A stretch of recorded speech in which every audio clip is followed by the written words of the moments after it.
estrategias para entrevistas laborales, preparación y optimización. Esta es Ingeniería para la Vida. Un podcast donde tratamos de reducir el abismo entre la U y el mundo real. El tema de este episodio de Ingeniería para la Vida es aplicaciones de la inteligencia artificial, el caso de la industria automotriz. Bienvenidos todos y todas a un episodio más de Ingeniería para la Vida. Hoy me acompañan como siempre mis grandes amigos Federico y Laura. ¿Cómo se encuentran ustedes? Empecemos con Federico. Vamos a empezar con Laura, parece que aparece primero. Bueno, ya que me mencionaste a mí, no, todo bien. Estamos entrando el verano arizoniano, entonces son días muy calientes, pero bonitos. Y tú, Laura, ¿cómo has estado con tu nuevo startup que no paras de postear en LinkedIn? Bien, por dicha. Muy feliz porque de hecho ayer ganamos un premio, el primer premio que ganamos, entonces en un pitch de 1 minuto, una competencia, la del Estado, y la ganamos en el voto del público, entonces la verdad es que estoy muy feliz. O sea, felicitaciones, Laura. Tiene un episodio de cómo hacer pitches efectivos, digo. Podríamos hacerlo, en realidad está interesante porque yo creo que hasta para entrevistas laborales uno tiene que tener eso en cuenta, como tener un cierto pitch, pero ya eso será otra historia, entonces vamos a ver si lo planeamos. No, y lo dejamos para después del verano. Muy importante decir, yo creo que hoy va a ser el último episodio antes de nuestras vacaciones de verano, así de que es una buena idea para después de estas vacaciones. Y antes de entrar en el tema, y como siempre, le damos las gracias al equipo de la Oficina de Mercadeo y Comunicación del TEC, porque gracias a ellos es que podemos producir este espacio y estar con ustedes el día de hoy. Pero bueno, entremos en materia. Hoy tenemos un invitado muy especial que nos va a ayudar a entender un poco el universo de los sistemas empotrados y la inteligencia artificial aplicada a la industria automotriz. Nuestro invitado del día de hoy es Miguel Ángel Aguilar. Miguel Ángel y yo estudiamos, somos de la misma edad, igual que Federico, y empezamos nuestros estudios en el tecnológico en el 2003. Pero lastimosamente Miguel Ángel es electrónico y nosotros no, lastimosamente por él. Miguel Ángel es un destacado experto con más de 15 años de experiencia en el diseño de sistemas empotrados en distintos campos, incluyendo la electrónica de consumo, las comunicaciones inalámbricas, defensa, sistemas industriales y últimamente la industria automotriz. Como lo mencioné anteriormente, Miguel Ángel tiene su título de Ingeniería Electrónica con honores del tecnológico, y yo lo recuerdo muy bien porque yo estuve en esa graduación. Posteriormente se especializó en diseño de sistemas empotrados con una maestría en Lugano, Suiza, en colaboración con el Instituto ETH de Zúrich y el Politécnico de Milán. Y en el 2018 él completó su doctorado en Alemania. Actualmente Miguel Ángel trabaja como Senior Expert en Embedded AI en una empresa que se llama Aptiv, donde se enfoca en el diseño e implementación de tecnologías y herramientas para desplegar modelos de inteligencia artificial en sistemas empotrados, específicamente para la industria automotriz. Además, Miguel Ángel es un destacado conferencista y creador de contenido educativo en el área de conducción autónoma y visión por computadora. El día de hoy nos vamos a enfocar un poco en definir lo que son sistemas empotrados, cómo se puede introducir y sacar provecho de la inteligencia artificial en estos sistemas, y vamos a explorar ejemplos específicos y aplicaciones en la industria automotriz. Así de que, sin más preámbulos, Miguel Ángel, la primera pregunta. ¿Nos podrías explicar brevemente qué son los sistemas empotrados y en qué áreas has trabajado a lo largo de tu carrera? Y Miguel Ángel, no te estamos escuchando. Hemos tenido un poco de problemas de audio con Miguel Ángel desde la prueba de sonido. ¿Me escuchan? Y ahora sí. Sí, listo. No, es que estaba con el mute, creo. No, muchas gracias primero por la invitación a participar en el episodio de hoy. Estoy muy contento de compartir un poco las experiencias en el área de sistemas empotrados y particularmente en el área de inteligencia artificial, que bueno, es un tema caliente actualmente y es el futuro, ¿verdad? Entonces, tiene muchas aplicaciones y bueno, vamos a hablar un poco de eso.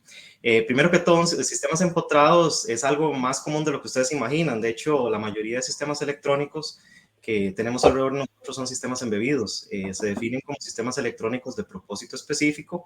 Este es un sistema electrónico con algún tipo de software, con un poco de electrónica, que la idea es cumplir una función muy específica desde, digamos, utensilios o aparatos en la cocina, lo que son, por ejemplo, lo que vamos a hablar hoy, sistemas electrónicos en los automóviles.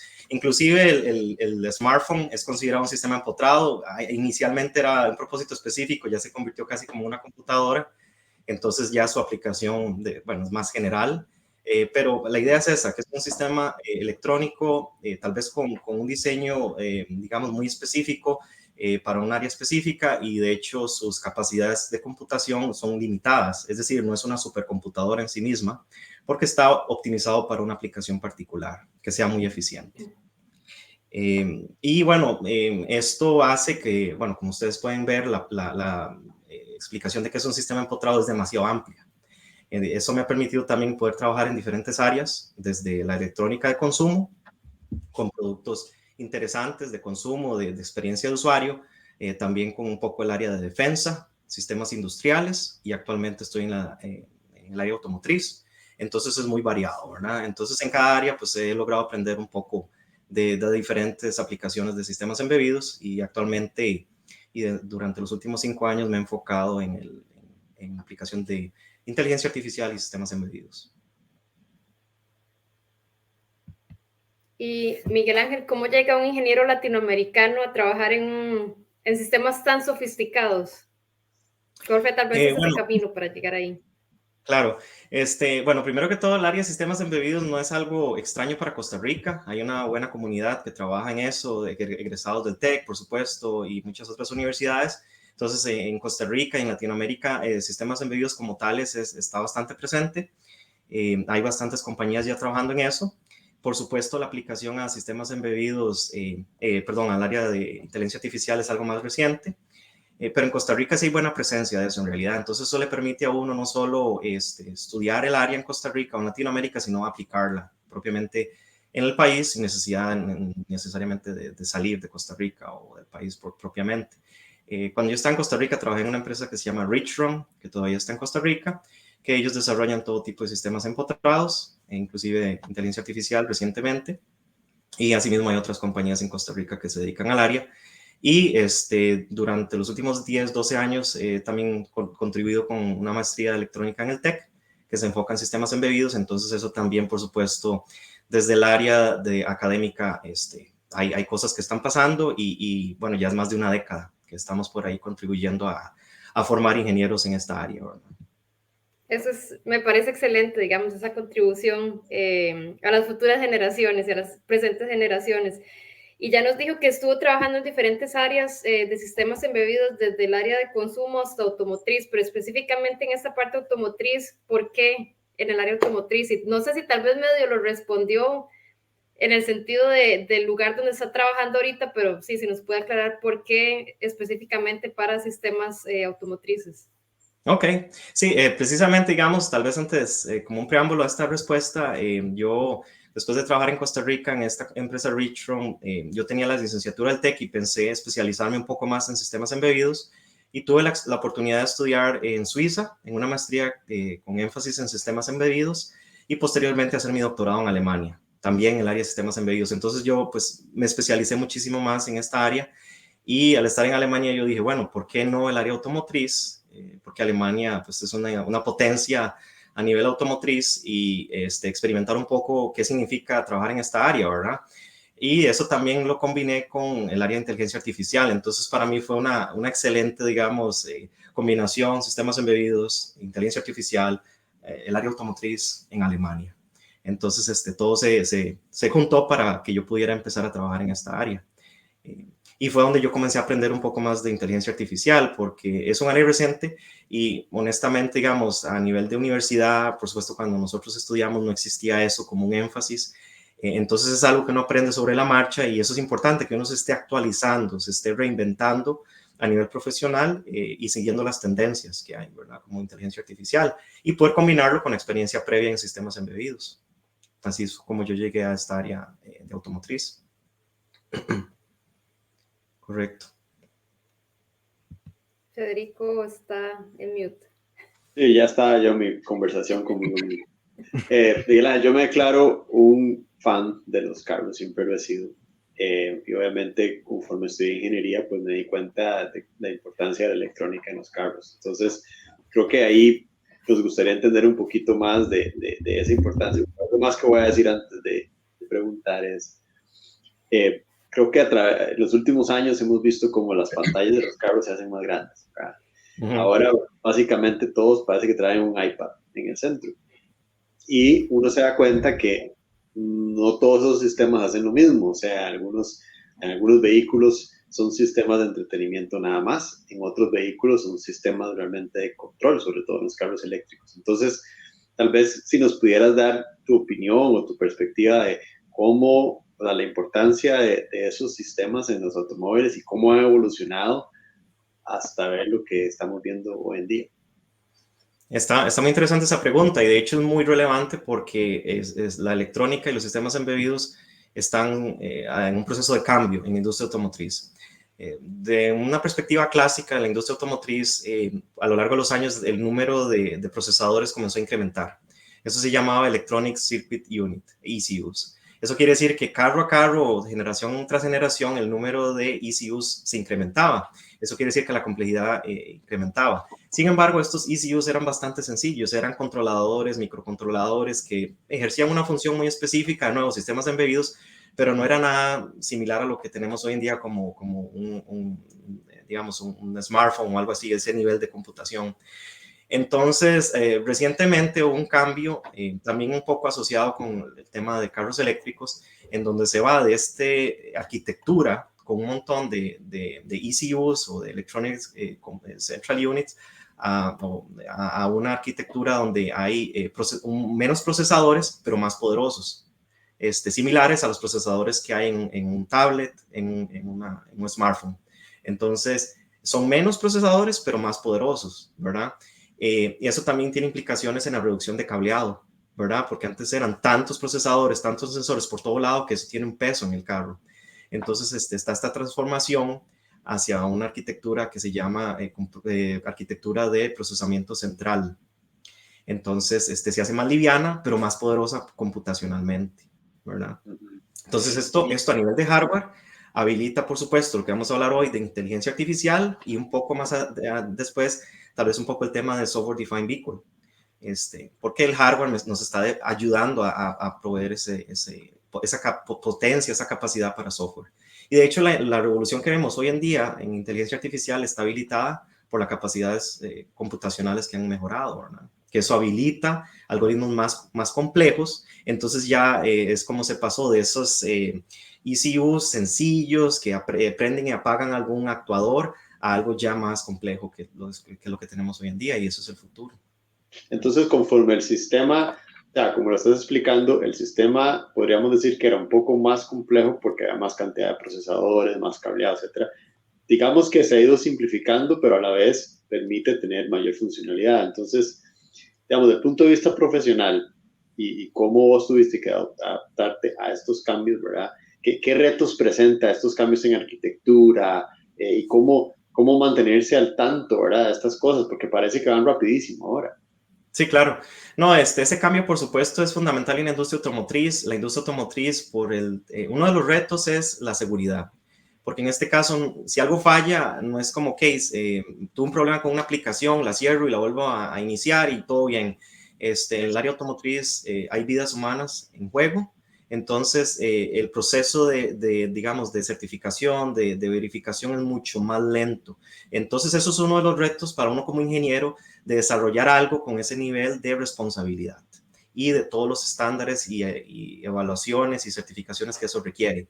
Entonces, eso por un lado es un reto a nivel ingenieril, pero es un reto también a nivel de transformación de la industria, ¿verdad? Entonces, eso tal vez es uno de los puntos más difíciles. Sin embargo, el tema de electrificación y el tema de inteligencia artificial ha acelerado ese cambio. Entonces, ahora los ciclos, digamos, de vida de un carro o de un diseño de las siguientes generaciones se han reducido, ¿verdad? Antes tal vez eran 10 años, bueno, ya lo más típico son 5. Cuando ustedes ven que cada, por ejemplo, manufacturador de carros, Mercedes, BMW o otro tipo de manufacturadores, tienen nuevas líneas, esas líneas van a estar más frecuentes y el caso más excepcional es China, donde el ciclo de vida ya es un año, ¿verdad? De una generación. Entonces, todo lo que implica, ¿verdad? En un año poder llevar esas tecnologías a la calle. Literalmente, ¿verdad? Sí. Muy bien. Recuerden que pueden hacer preguntas al chat de Ingeniería para la Vida. Estamos en vivo por LinkedIn y por YouTube. Laura, adelante. Sí, otra pregunta es, ¿cómo se integra la inteligencia artificial en los sistemas empotrados específicamente para el sector automotriz? O sea, ¿cómo hacemos todo esto para juntarlo directamente para la aplicación? Por ejemplo, ya mencionó como la parte de seguridad, pero a nivel técnico, ¿cómo se realizaría esto? Sí, bueno, una de las habilitadores es la mejora en las capacidades computacionales que permiten correr estos algoritmos de inteligencia artificial en el carro propiamente y no en un servidor. Eso es una cosa muy importante, por cierto, los sistemas embebidos, de que ellos permiten ejecutar cosas localmente, ¿no? Sin necesidad de estar basados en un servidor remoto. Eso también es posible, como lo que se llama en el cloud, pero esa capacidad computacional al incrementarse, entonces básicamente habilita poder ejecutar estos algoritmos en el carro y principalmente, digamos, a nivel de la industria automotriz, eso habilitó una gran cantidad de aplicaciones, cosas interesantes para el futuro que están basadas en inteligencia artificial. Entonces también eso genera toda esta revolución y básicamente lo que sucedió es que, como les mencioné anteriormente, los ECUs se cambiaron por, digamos, chips que son muchísimo más poderosos, que tienen aceleradores de inteligencia artificial, lo que ya a veces llaman Neural Network Processor o NPU. Tal vez si se han visto, digamos, lo que son los smartphones, inclusive Apple habla mucho de eso, que, bueno, el iPhone que sigue tiene un acelerador de redes neuronales muy poderoso. Entonces, ese procesamiento, esa capacidad de hardware de procesamiento es lo que habilita la inteligencia artificial en la industria automotriz. Pero como lo dije, uno de los retos más importantes es cómo ser seguros a la hora de hacer, digamos, una implementación de funciones en el carro que está basado en inteligencia artificial. Porque algún fallo, alguna mala decisión, pues tiene consecuencias muy malas, ¿verdad? Que puede ser el fallecimiento de una persona. Inclusive al punto de que un aspecto interesante de esto es la ética de la inteligencia artificial en la industria automotriz, porque puede ser que el carro decida sobre la vida y la muerte, ya sea de los pasajeros o de gente alrededor del carro, ¿verdad? Otros participantes del tráfico, ¿verdad? Entonces, esos son básicamente retos un poco más allá de lo técnico, ¿verdad? Ok. Eso tal vez es como, no sé, una desventaja se podría decir, pero en este caso, ¿qué beneficios prácticos podemos ver en los carros con esta implementación de inteligencia artificial? Esa es una pregunta. Y la otra, que digamos no la tenemos por ahí, pero que ahorita estaba pensando es, con la mayoría de fabricantes de autos hoy en día, se podría decir que hay carros que estén off-grid o del todo ya no podemos decir que si yo no quiero esa opción de que se estén recolectando datos, por ejemplo, ¿cómo cambia eso en la industria? Yo sé que la pregunta está como por los dos lados, tal vez la podemos dejar más adelante al final, pero entonces sí, la primera sería principales beneficios de tener inteligencia artificial en este momento. Sí, claro, vamos a empezar con esa y te doy algunos ejemplos interesantes por qué la inteligencia artificial hace un cambio en la industria automotriz. En la industria automotriz hay que entender que hay dos áreas de aplicación. Está la del área de la seguridad, es decir, cómo uso inteligencia artificial para el manejo automático del automóvil o el manejo semiautomático. ¿Cómo me ayuda a mí como, conductor la inteligencia artificial para tener un viaje más seguro? Cómo me ayuda a automatizar procesos, un frenado de emergencia, cambio de línea automático. Bueno, ustedes han visto una serie de ejemplos de lo que es posible con esto. La otra parte es, en esa parte específicamente se ha visto que la inteligencia artificial tiene mejor capacidad y rendimiento para entender el entorno. Eso es un aspecto que la inteligencia artificial en la industria automotriz, de hecho, tiene dos aspectos. La primera es entender el entorno y la segunda es tomar decisiones con base en el entorno que se observó. Entonces, en esos dos aspectos, por supuesto, es muy superior a las tecnologías existentes. Hay gente que, por supuesto, todavía tiene un poco, reta ese hecho de que la inteligencia artificial tiene mejores capacidades. Después está la otra parte de la industria automotriz que no tiene que ver con el manejo y la seguridad, sino con la experiencia de usuario dentro de la cabina. Hay aplicaciones, por ejemplo, interesantes de que, bueno, ustedes saben que cuando ustedes comparten un carro con una pareja, ya esposo, esposa, o cuando ustedes se sientan, tienen que ajustar el espejo retrovisor, la manivela, el asiento, dependiendo de la estructura corporal. Bueno, la inteligencia artificial ayuda a que, por ejemplo, con una cámara dentro del carro, detecta la estructura corporal y ajusta todo automáticamente a cada cuerpo. Entonces no hay que pensar nada, el carro se adapta al cuerpo que se siente en el asiento del conductor. Entonces eso también es una aplicación interesante, no necesariamente de seguridad, sino de experiencia de usuario. También está otros aspectos, por ejemplo, inclusive tan banales como tomar un selfie cuando todos están sonriendo dentro del carro. Hemos visto ese tipo de aplicaciones. También impedir que un niño maneje el carro. Entonces la inteligencia artificial puede detectar que la persona que está detrás del volante, bueno, no necesariamente un niño, sino una persona inclusive, pasada de tragos. Pequeña, tal vez. Ajá, ok. No puede manejar. Entonces, ese tipo de cosas, la inteligencia artificial nos puede ayudar con un montón de situaciones al interno del carro. También si se olvidó un perro, un niño, si están bien ajustados los asientos, un montón de aplicaciones que son posibles gracias a la capacidad de inteligencia artificial. Entonces, el límite ahí es la imaginación. ¿Cuántos problemas podemos resolver con inteligencia artificial? Como les digo, a lo externo del carro, pero también a lo interno, ¿verdad? En esos dos campos. Le voy a agregar una que me pasó hace poco, que es que el carro se da cuenta si me estoy quedando dormido. También. Me hace un flash y no sé qué. Entonces, definitivamente, mi confianza en la inteligencia artificial está aumentando. Claro, eso es por la seguridad, ¿verdad? Y en eso de detección de quedarse dormido, el carro no solo puede despertarlo a uno, sino llevarlo a un lugar seguro automáticamente, ¿verdad? Dentro de una autopista. Es increíble. Es increíble, pero yo también quiero mencionar nada más con un ejemplo ahí, porque, bueno, yo no tengo carro. De hecho, ni siquiera tengo licencia aquí en Alemania, la verdad. Entonces, yo no tengo carro. Mi esposo es el que maneja, pero en el último año hemos alquilado muchos carros para ir donde la familia de él, que está como a 7 horas, de hecho, cerca de Düsseldorf, también en Nordrhein-Westfalen.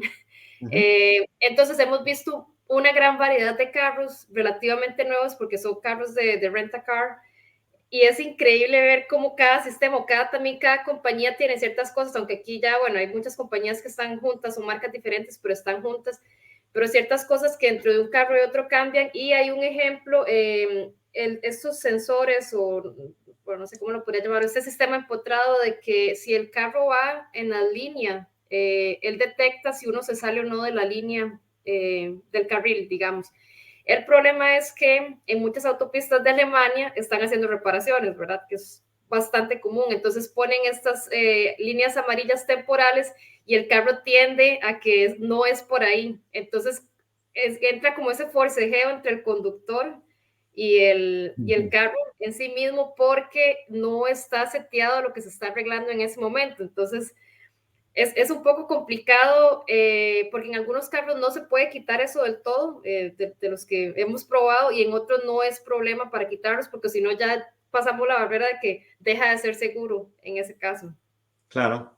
Sí, no, en ese sentido los algoritmos tienen que mejorar para tomar decisiones más inteligentes y adaptarse a las condiciones, por ejemplo, de una construcción.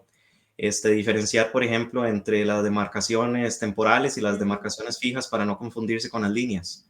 Yo también he experimentado ese tipo de carros. De hecho, tengo, bueno, uno que tiene ese tipo de facilidades, y al inicio sí noté que se tenía ciertas dificultades, pero con el tiempo y la actualización de software ha mejorado. De hecho, ya no se enreda tanto, digamos, en las construcciones. Bueno, sigamos porque si no, no nos va a dar tiempo de discutir todas las preguntas que tenemos preparadas. Pero antes de continuar, vamos con una pregunta de la audiencia. Tenemos una pregunta de Asdrúbal Gómez, y gracias por hacer la pregunta, Asdrúbal. Y va dedicada para ti, Miguel Ángel. ¿Cómo observa el mercado de las PCB para un ingeniero en electrónica que desea emprender en este campo? Bueno, en PCB se refiere a los circuitos impresos, ¿verdad? Printed Circuit Board.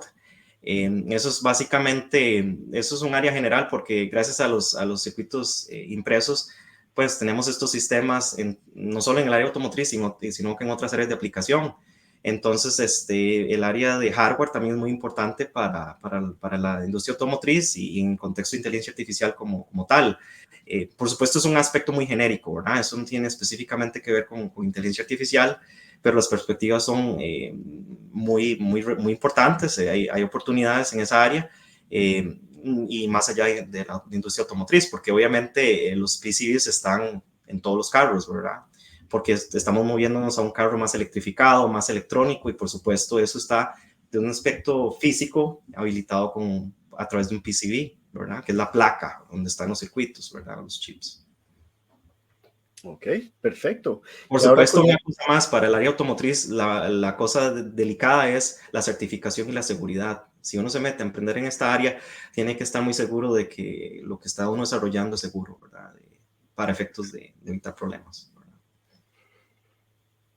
Gracias, Miguel, por tu respuesta. Ahora sigamos un poco hablando de lo que son aplicaciones prácticas y ejemplos. Y te quiero hacer una pregunta de cómo se utiliza la diversificación de sensores y cómo trabajan juntos para crear un modelo del entorno del carro.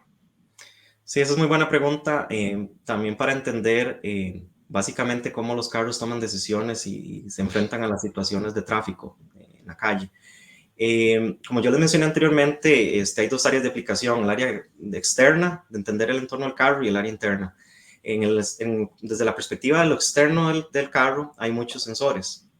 Puedo mencionar algunos. Por ejemplo, el radar, que básicamente son ondas electromagnéticas que rebotan, regresan, y entonces se sabe qué objetos están ahí presentes. Bueno, no objetos, sino señales, básicamente, que dicen por ahí algo que rebotó, etcétera. Puede ser que haya un objeto por ahí. Tenemos el radar, tenemos el LiDAR, que es similar al radar, pero con láser, que tira señales de láser y esos rebotan. Entonces, pues puede tratar de detectar el entorno. Tenemos cámara, por supuesto.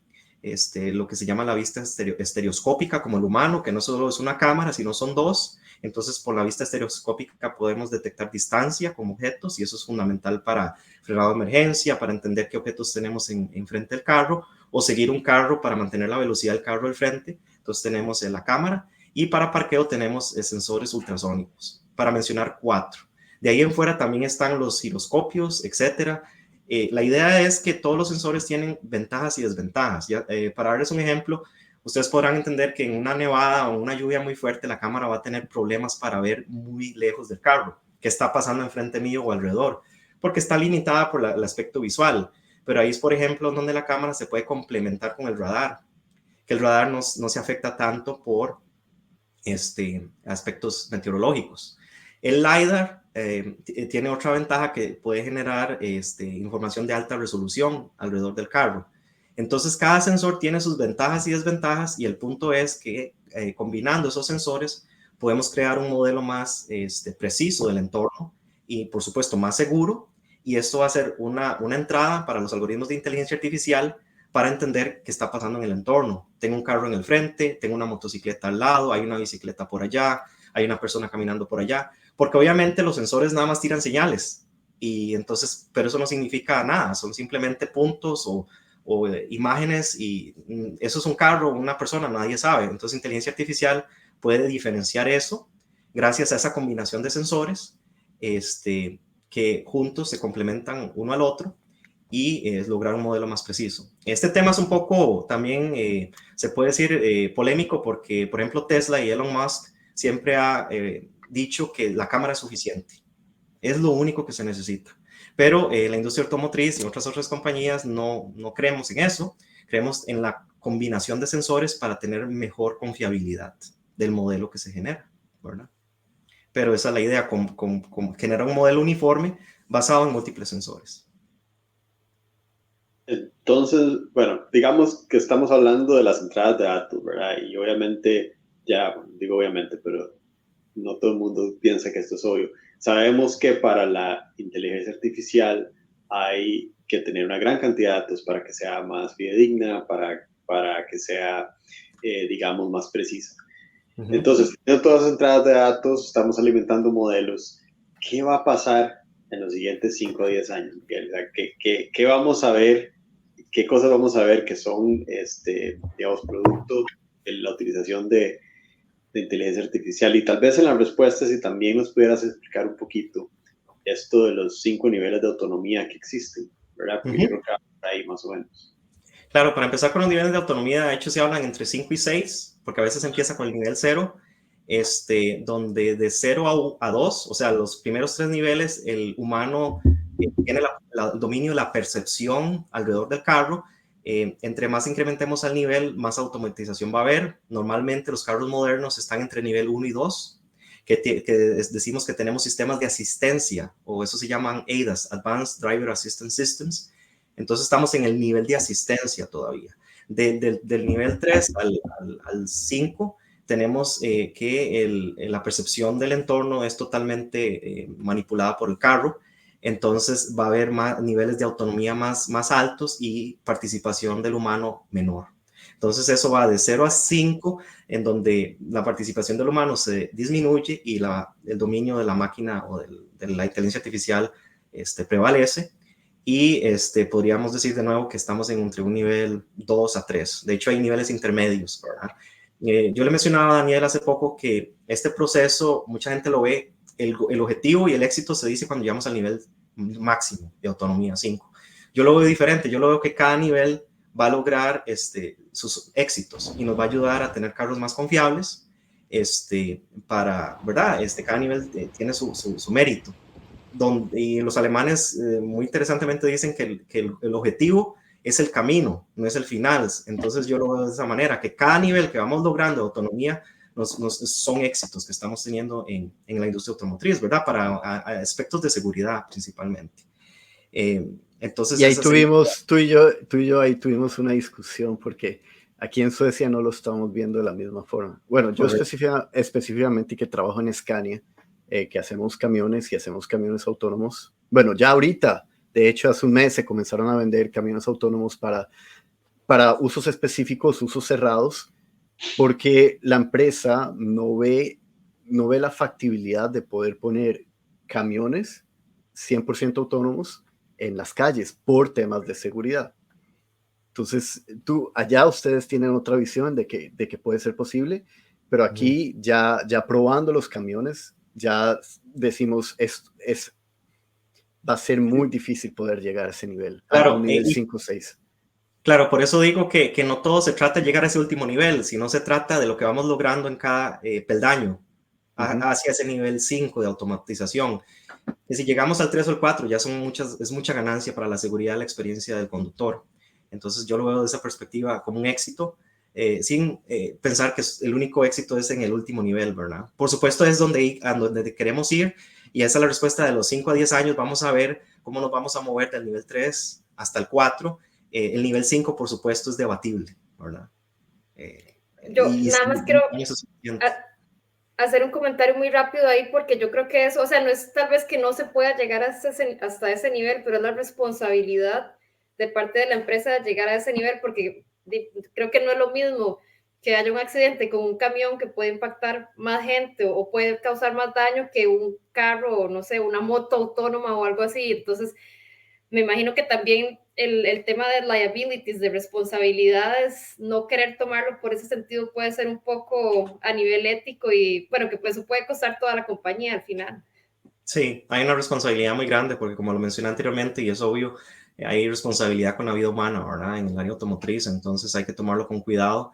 Pero bueno, sin embargo, ahora por ahí vemos un video que tuve la oportunidad de grabar la semana pasada en San Francisco de Waymo, donde ya vemos ejemplos de carros que están autónomamente controlados.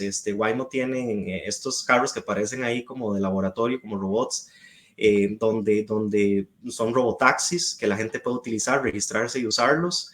Obviamente este es un prototipo hasta cierto punto, aun cuando está presente en la calle. Ustedes ven ahí ese montón de sensores, eso es lo que les mencionaba. Ahí ustedes vieron, algunos, digamos, cajitas o algo así, que son los sensores, ya sea radares, lidars, que son unas cosas que dan vuelta. Tal vez no se puede apreciar bien el video, pero son como una cosa que da vuelta, que está sensando 360 grados alrededor del carro con alta resolución y está tratando de hacer un modelo combinado.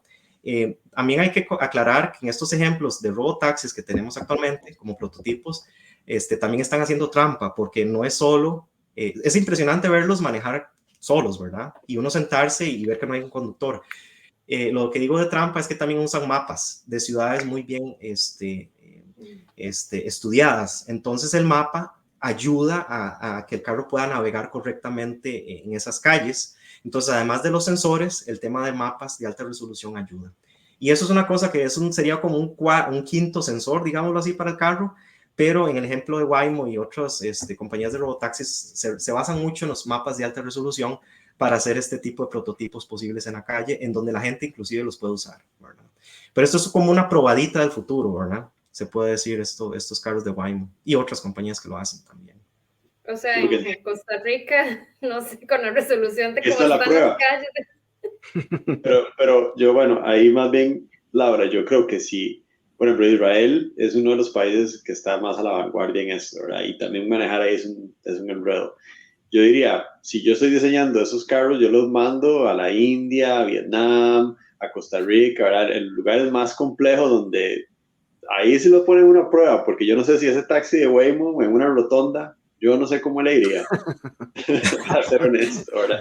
Entonces, pero bueno, tal vez entrando en la materia de lo de Software Defined Vehicle, que me parece fascinante, lo digo porque yo trabajo en IT y yo he visto cómo pasamos de redes que necesitaban un montón de equipos a Software Defined Network, ¿verdad? Que era cómo emular las funciones de esos aparatos de redes en software. Ahora estoy escuchando Software Defined Vehicle, ¿verdad? Entonces, explicarnos un poquito qué es ese concepto, ¿verdad? Y tal vez conectémoslo a la parte de crecimiento profesional, porque cuando vos te graduaste, me imagino, o cuando estudiaste, no te imaginaste, no sabíamos muy bien que esto iba a suceder, que todo el aprendizaje de los equipos físicos tal vez se iba a evolucionar y ahora casi que todo es software. Entonces, si nos puedes comentar un poquito de ambas cosas. Sí, claro. Bueno, primero el tema Software Defined Vehicle, medio lo mencioné al inicio, y eso está habilitado por este cambio en el hardware, en la electrónica del carro, donde se va para esta arquitectura de que se tiene una unidad computacional central, que es muy poderosa. Entonces, lo que se puede hacer en ese caso es, a través de software, manipular la funcionalidad del carro. Esto es porque, digamos, podemos cambiarlos o mejorar los algoritmos para la conducción autónoma. Podemos cambiar los algoritmos para la experiencia de usuario dentro del carro. Por ejemplo, compras un carro que no tiene esta función de que te ajuste el asiento automáticamente, pero viene una actualización de software y la descargas en el carro y ya tenés esa posibilidad de que el carro se ajuste a tu estructura corporal. Entonces, Software Defined Vehicle, básicamente estás definiendo esa nueva funcionalidad posteriormente a comprar el carro, tal vez meses o inclusive años después. Entonces, por eso viene de la terminología de autos definidos por software, que cambian la funcionalidad del comportamiento, ya sea tanto a lo externo del carro como a lo interno. Entonces, esto se trata como una especie de smart car, como si fuera similar a un smartphone, que se descarga una aplicación nueva, un update de software del sistema operativo y ya el teléfono tiene una nueva funcionalidad. El mismo concepto aplica para los carros, ¿verdad? Y obviamente eso también le daría una vida útil, esperamos, a los carros más larga, porque los extras, la experiencia va cambiando. Por supuesto, hay una limitación de la capacidad, digamos, ustedes saben que un smartphone tiene una vida útil, ustedes pueden hacer actualizaciones de software y en algún momento va a estar muy lento, ¿verdad? Entonces, de eso también tiene una vida útil, pero le da al mismo tiempo un aspecto de frescura al carro en el paso del tiempo cuando uno descarga esas actualizaciones.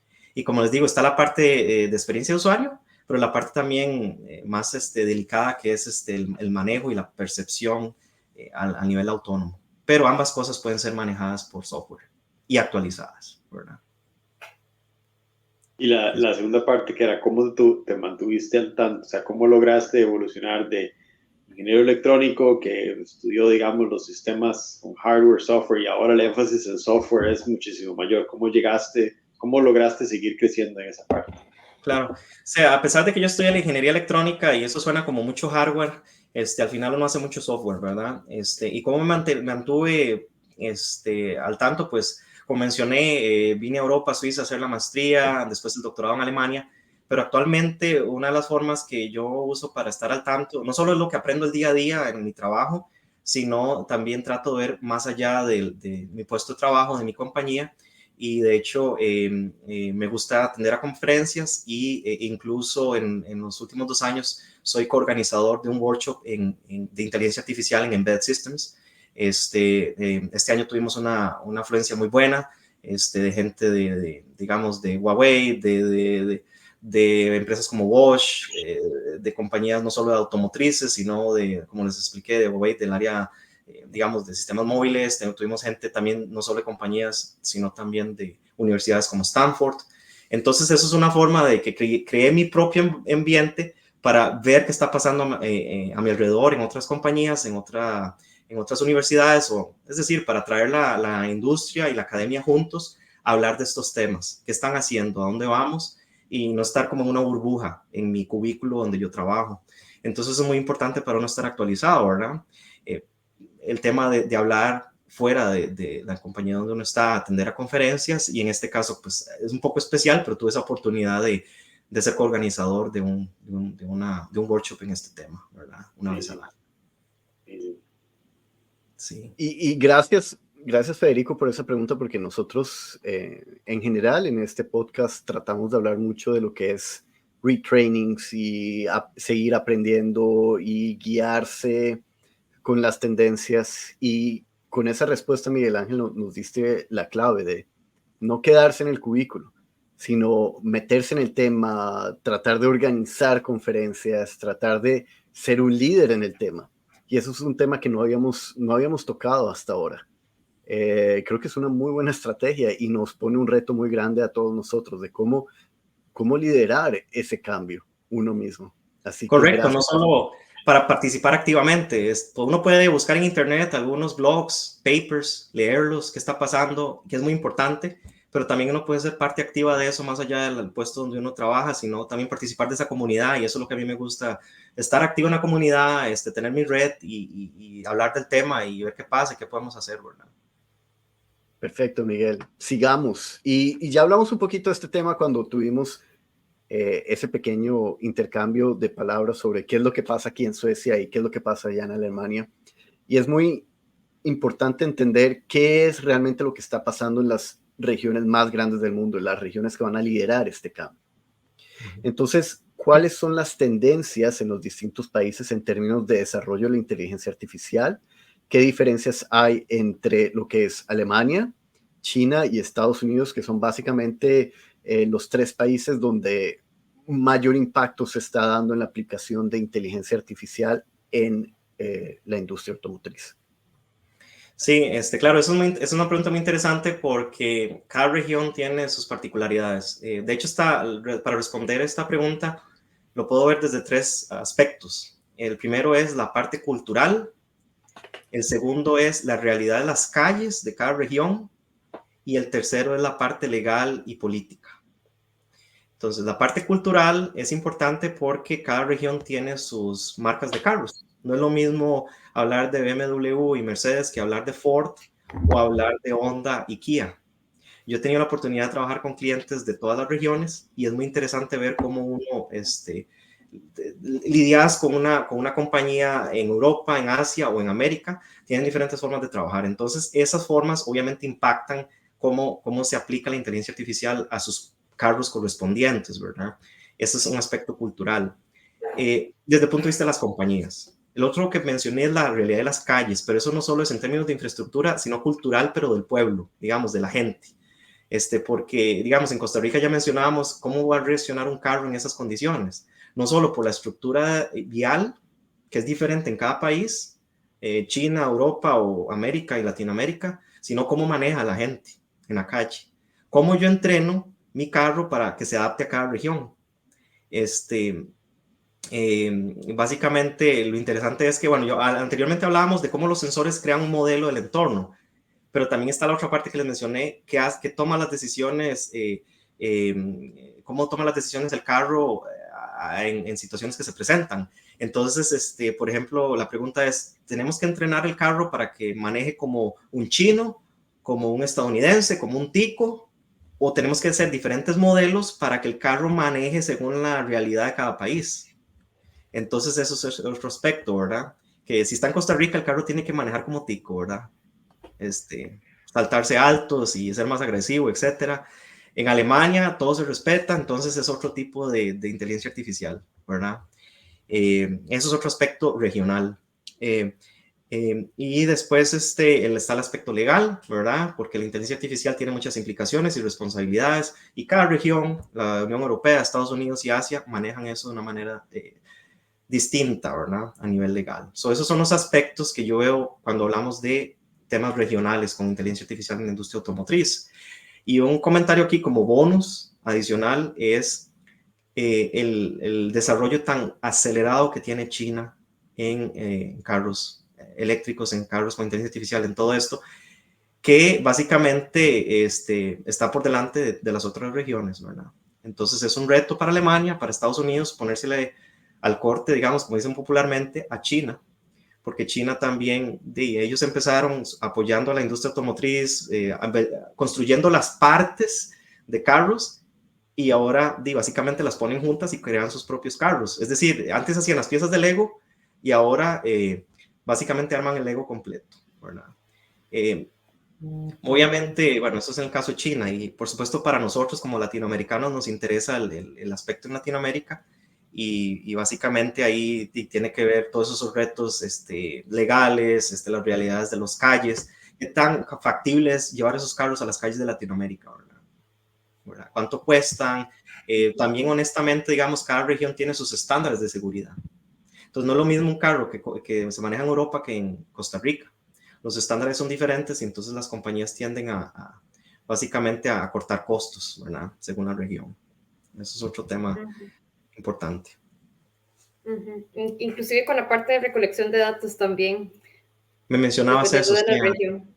Claro, el tema de protección de datos es muy importante. En principio, los carros no deberían recolectar datos, solo digamos, procesarlos en el carro y se eliminan, pero también están tendencias de que los datos ayudan a mejorar los algoritmos, porque están recolectando datos de nuevas situaciones y esos datos ayudan para entrenar a los algoritmos a ser mejores.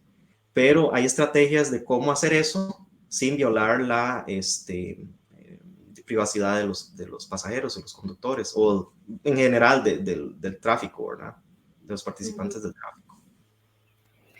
Ok, vamos a regresar ahora como a la parte de Latinoamérica, y eso es en el sentido, bueno, tengo dos preguntas. La primera es, ¿qué consejos le puede dar a estudiantes o profesionales jóvenes que les gustaría especializarse primero en sistemas empotrados y en inteligencia artificial, y segundo, específicamente si es para la parte automotriz? Porque, bueno, sí, sabemos que hay muchas personas que les gusta la parte automotriz en general, que tal vez están estudiando electrónica o mecatrónica, algo parecido. Entonces, ¿qué consejos podemos dar ahí? Bueno, primero que todo, es importante, si tienen ese interés, uno empieza normalmente por el país donde uno vive, ¿verdad? Salir del país no es un requerimiento absoluto, pero ayuda si uno quiere especializarse. Por supuesto, es interesante y importante también regresar al país de origen, si es posible. Entonces sería buscar tipos de programas que están disponibles. En el caso de Costa Rica, yo sé que está esta maestría de sistemas embebidos en el tecnológico. También hay poco a poco más especializaciones en inteligencia artificial, entonces hay que ver eso por ahí. Por supuesto, a nivel en línea hay muchos cursos sobre inteligencia artificial, Pero hay una cosa importante, que la inteligencia artificial y sistemas embebidos es una combinación muy particular. Es decir, si yo me meto a inteligencia artificial, normalmente la gente tiende a enfocarse en el entrenamiento y desarrollo de algoritmos, pero el sistemas embebidos es cómo llevo esos algoritmos al hardware, y eso es básicamente combinando, digamos, una experiencia en sistemas embebidos con conocimiento en inteligencia artificial. Como mencioné anteriormente, si uno tiene la posibilidad de participar en conferencias, etcétera, es importante hacerlo para estar actualizados. Y en el caso de la industria automotriz, por supuesto que en Latinoamérica uno puede darse cuenta que es un poco más limitada, ¿verdad? Esa es la realidad. Entonces, hacer experiencias tal vez en Europa o en Estados Unidos en esa área pueden ayudar a enfocarse mucho, especializarse en eso. Pero eso no quiere decir que, por ejemplo, en Costa Rica no hay posibilidades. Por ponerles un ejemplo, la compañía para la cual trabajo, que se llama Aptiv, hace un tiempo adquirió una compañía que se llama Wind River, que tiene presencia en Costa Rica. Entonces, este tipo de compañías ya están haciendo desarrollos que tienen que ver con inteligencia artificial y la industria automotriz, ¿verdad?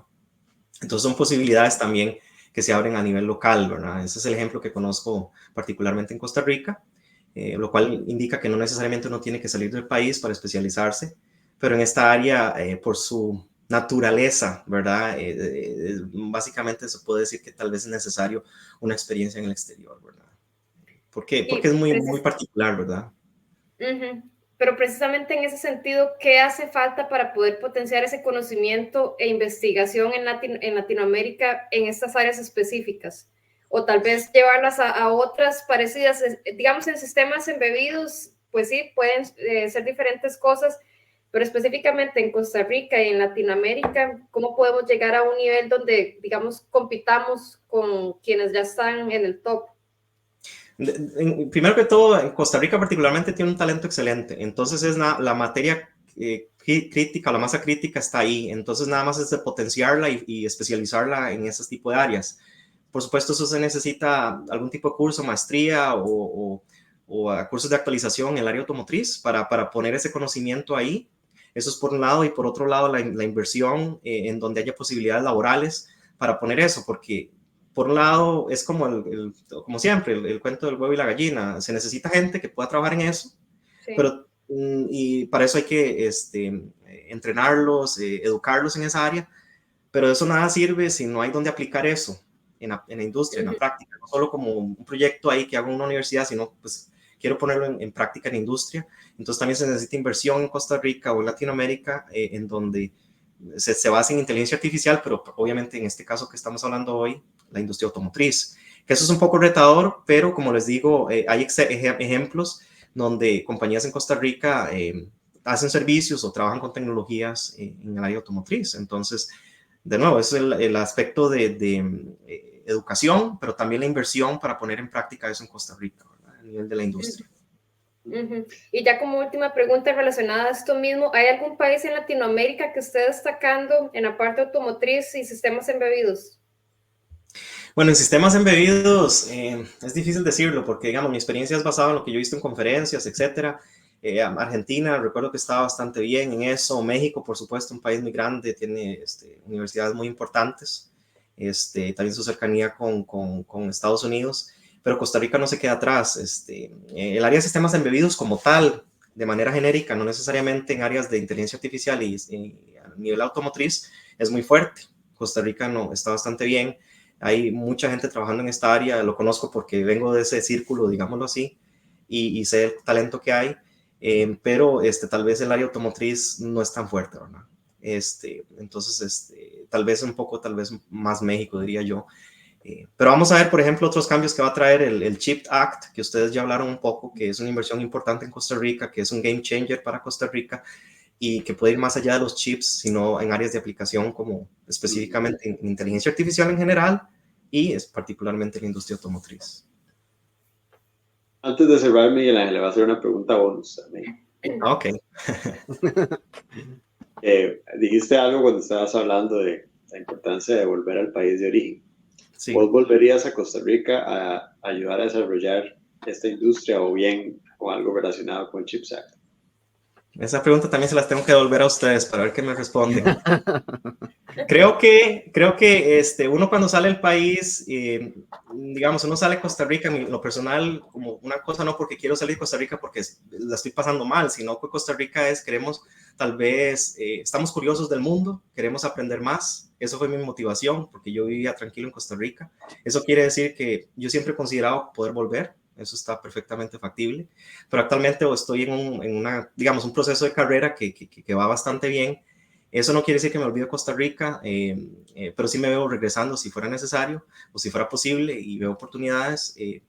Durante los últimos 10, 12 años he trabajado en la maestría del TEC, entonces eso es una forma en la cual yo permanezco conectado, colaborando, retribuyendo al país. Creo que es una oportunidad.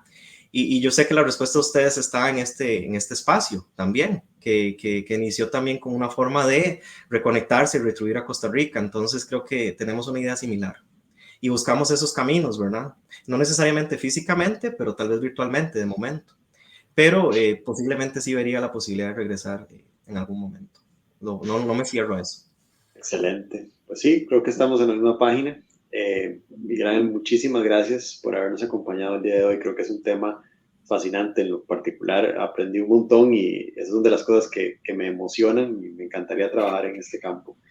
Agradecerle siempre a mis amigos Laura, Daniel y a Johan, que está detrás de cámaras haciendo que este programa sea posible. Recuerden que tenemos redes sociales en LinkedIn, Instagram, Facebook. Muchísimas gracias y nos vemos en la próxima edición de Ingeniería para la Vida. Hasta luego. Hasta luego. Gracias por la invitación. Hasta luego.